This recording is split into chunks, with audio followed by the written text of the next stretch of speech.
Moving on, Israeli Prime Minister Benjamin Netanyahu has sent a delegation of senior officials to Qatar for advanced negotiations on a hostage release and Gaza ceasefire deal. The delegation includes the head of Mossad and the Shin Bet security agency. Well, this came after Netanyahu held a meeting in Jerusalem with Donald Trump's West Asia envoy Steve Witkoff.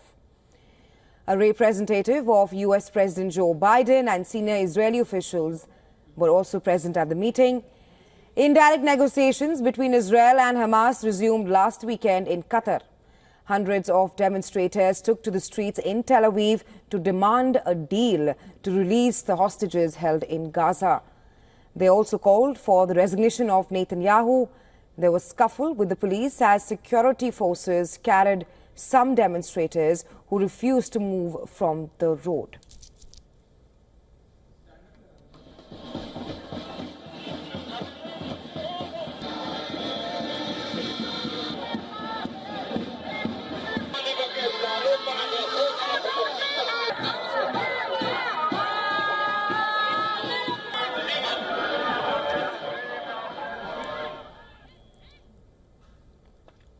Meanwhile, Hamas has said that the fate of a hostage held in Gaza, it depends completely on Bibi.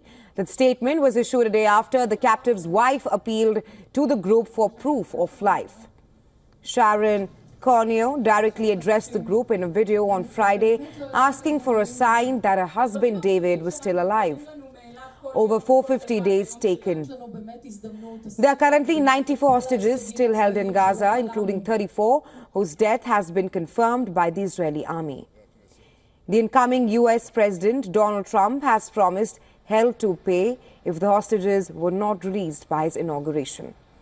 A giant billboard highlighting Trump's remark has come up in Tel Aviv. Meanwhile, on the front lines, Israel is continuing the offensive in Gaza. Gaza Civil Defense Agency said an Israeli airstrike on a school-turned-shelter on Saturday killed 8 people, including 2 children.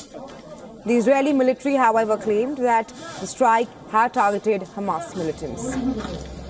The Gaza Health Authority said on Saturday that 32 people were killed in the last 48 hours, taking the overall death toll in Gaza to 46,537.